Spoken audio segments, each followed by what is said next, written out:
സ്വാമികളെ, എങ്ങനെയെന്നോ വന്ന ഒരുത്ത് നമ്മുടെ ആളുകളെ മതം മാറ്റുന്നു, മതപ്രചരണം നടത്തുന്നു. വിശുദ്ധ തോമായെ പറ്റിയാണോ ഈ ആക്ഷേപം? അതെ. അദ്ദേഹം നിർബന്ധിച്ച് ആരെങ്കിലും മതം മാറ്റുന്നുണ്ടോ? ഇല്ല. പക്ഷേ അത്ഭുത വിദ്യകൾ പ്രദർശിപ്പിച്ച് ആളുകളെ വശീകരിക്കുന്നു. ഈ നില അനുവദിച്ചാൽ അമ്പലങ്ങളെല്ലാം അടച്ചുപൂട്ടേണ്ടതായി വരും. സംശയമില്ല. ഒരിക്കലുമില്ല. കുറെ പേർ അനുഭവങ്ങളുടെ വെളിച്ചത്തിൽ അതിനോട് യോജിക്കുന്നത് കൊണ്ട് ഹിന്ദുമതം ജയിക്കണമെന്നില്ല. സനാതനമായ ഹിന്ദുധർമ്മത്തെക്കാൾ ശ്രേഷ്ഠമാണോ ക്രിസ്തുമതം? പല മതസാരവും ഏകം. എല്ലാം ഈശ്വര സാക്ഷാത്കാരത്തിന് സ്വർഗപ്രാപ്തി ലഭിക്കുന്നതിനുള്ള വിവിധ മാർഗങ്ങൾ എന്നല്ലാതെ ലക്ഷ്യത്തിൽ എന്താണ് വ്യത്യാസം? അപ്പോൾ ക്രിസ്തുവും അവതാരമൂർത്തിയാണെന്ന അവിടുത്തെ അഭിപ്രായം. അധർമ്മത്തെ അകറ്റി ധർമ്മം സ്ഥാപിക്കുവാൻ ഭഗവാൻ അവതരിക്കുമെന്ന് ഗീത ഉദ്ഘോഷിക്കുന്നു. 550 വർഷങ്ങൾക്ക് മുമ്പ് ജനിച്ച ബുദ്ധദേവനെ ഹിന്ദുക്കളും അവതാരങ്ങളെ അംഗീകരിക്കുന്നു. അവതാരങ്ങൾ അല്ലെങ്കിൽ പ്രവാചകർ, പ്രചാരകരോ ഓരോ കാലഘട്ടത്തിൽ ജനിച്ചേ നോക്കൂ. ക്രിസ്തുദേവനും ആ രൂപത്തിലായിരിക്കുമെന്ന് വിശ്വസിക്കുന്നതിൽ എന്താണ് അബദ്ധം? അപ്പോൾ ആ വിശുദ്ധ തോമ എന്ന് പറയുന്നവന് അവന്റെ ഇഷ്ടത്തിനൊത്ത് കൂത്താടാൻ അനുവദിക്കണമെന്ന് തന്നെയാ സ്വാമികളുടെയോ അഭിപ്രായം. അഭിപ്രായ സ്വാതന്ത്ര്യം അനുവദിച്ചിട്ടുള്ള പുണ്യഭൂമിയാണ് ആശഭാരതം. വിശുദ്ധ തോമയെ അനുഗമിക്കുന്നത് കൊണ്ട് ആർക്കെങ്കിലും ആത്മരക്ഷ ലഭിക്കുമെങ്കിൽ അത് എതിർക്കേണ്ട കാര്യമെന്ത്? എന്നാലും അയാളെ നിയന്ത്രിച്ചില്ലെങ്കിൽ അധികം താമസിയാതെ ഹിന്ദുക്കളെല്ലാം തെറ്റ്. അങ്ങനെ നശിക്കാവുന്ന ഒന്നാണ്. അത്ര ദുർബലമാണ് ഹൈന്ദവ സിദ്ധാന്തങ്ങളെന്ന് നമുക്ക് അഭിപ്രായമില്ല.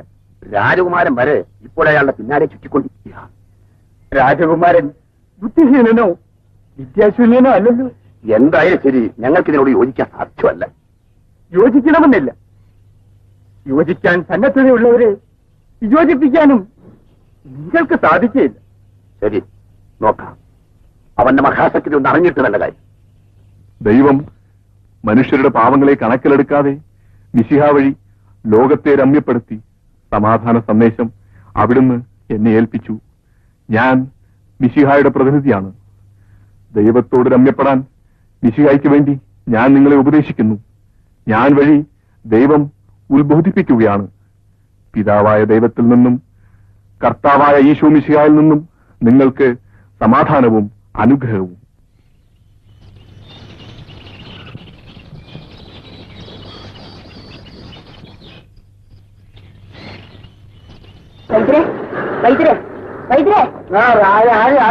എന്താ 2 ദിവസമായി തൊടാൻ വയ്യ.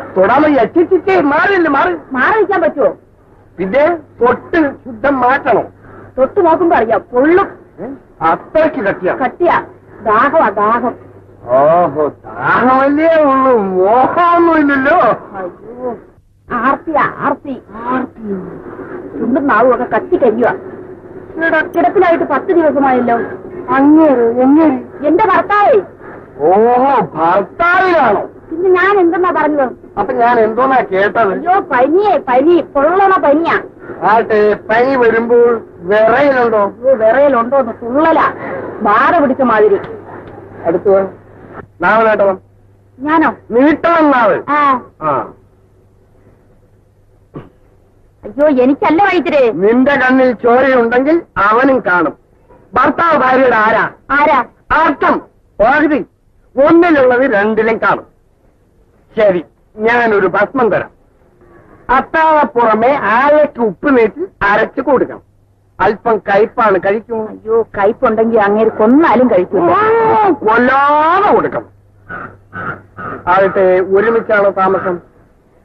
എന്ത് ചോദ്യോ വൈദ്യരെ? നാണിക്കണ്ട. ഒരുമിച്ചാണോ താമസം? അതെ. ഒരേ മുറിയിൽ? അതെ. കട്ടില്ലോ നിലത്തോ? കട്ടില്ല. മതി. അപ്പോൾ നിങ്ങൾ കഴിച്ചാൽ മതി. ഫലം ഭർത്താവിന് കിട്ടിക്കോളും. ഞാൻ മരുന്ന് കഴിച്ച അങ്ങേർക്ക് കിട്ടും. അങ്ങനെ പകർന്ന് ലയിച്ചങ്ങ് പൊക്കോളും. ധൈര്യമായിട്ട് പോണം. ആ വില തന്നില്ല.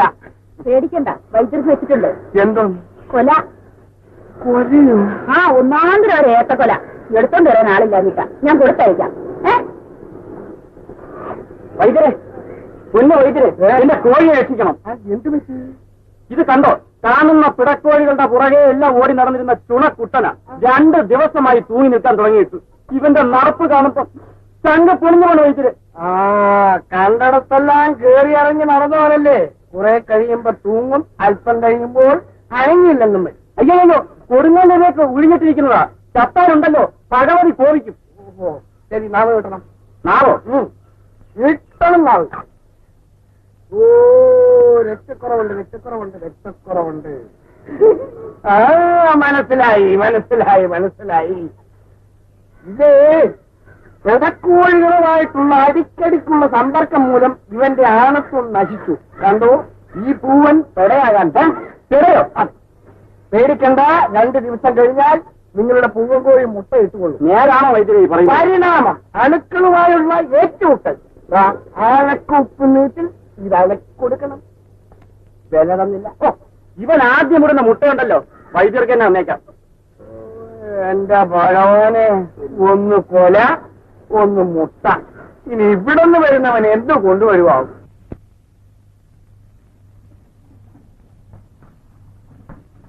ശാന്തിയോ ഇരിക്കൂ.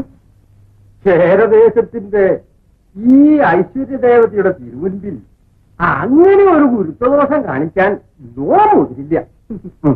പ്രശംസയും കൊണ്ടാണല്ലോ പുറപ്പാട്. എന്തെങ്കിലും കാര്യസാധ്യത്തിനാണെങ്കിൽ ശാന്തി രാജ്യം ഭരിക്കുന്നത് നാമല്ല. അല്ല, അവിടുത്തെ പുത്രനാ. അതുകൊണ്ട് ഭരണകാര്യത്തിൽ ഇടപെടുന്നത് ശരിയുമല്ല. പക്ഷേ ഉപദേശിക്കുന്നതിൽ തെറ്റുമില്ല. തെറ്റ് ചെയ്തിട്ടുണ്ടെങ്കിലല്ലേ ഉപദേശിക്കേണ്ട ആവശ്യമുള്ളൂ. അറിഞ്ഞുകൊണ്ട് തെറ്റ് ചെയ്തു എന്ന് നോം പറയുന്നില്ല. അറിയാതെ ചെയ്തു എന്നാണോ? ആ തോമയെ പറ്റിയായിരിക്കും ശാന്തി സൂചിപ്പിക്കുന്നത്. അതെ, അവൻ എന്തോ ചെപ്പിടി വിദ്യയെല്ലാം കാണിച്ച് നമ്മുടെ ഹിന്ദുക്കളെ അപ്പാടെ അവന്റെ ചൊൽപ്പിടിക്ക് കൊണ്ടുവരാൻ തുടങ്ങിയിരിക്കുക. ഇത്ര ഭയപ്പെടാൻ? നമ്മുടെ കുട്ടൻ തമ്പുരാൻ വരെ അവന്റെ ചൊൽപ്പടിയിലാണ്. കുട്ടൻ അത്ര ബുദ്ധിയെന്നാണ്. ആ തോമായെ പിന്തുടരുകയാ ഇപ്പൊ. അവൻ നല്ലവനാണെങ്കിലും തിരക്കേടില്ല. ദുർഗുണങ്ങളുടെ വീളനീളമാണ്. നമ്മുടെ അടിച്ചുകളിക്കാരി നങ്ങേരിയില്ലേ, അവളെ വരെ അത് പറയുന്നതേ കുറച്ചില്ല. എന്നിട്ട് ശാന്തി ഇതുവരെ കുമാരനെ അറിയിച്ചില്ല. കാര്യസ്ഥൻ കൂടി വരാമെന്നാ പറഞ്ഞിരിക്കുന്നത്. എങ്കിലും അവിടുന്ന് കൂടി മനസ്സ് വെച്ചാലേ അവന്റെ അട്ടഹാസം മടക്കാനും. ന്യായമായ ഏതൊരു കാര്യങ്ങൾക്കും നമ്മെ കൊണ്ടാവുന്ന ചെയ്യാതിരിക്കില്ല. അത് മതി. പിന്നെ എന്താ? ദേശാന്തി എന്നെ ഇങ്ങോട്ട് അയച്ച വിവരം തൽക്കാലം മഹാരാജാവ് തീരുമാനിച്ചുകൊണ്ട് അറിയാതിരിക്കുന്നതാ നല്ലത്.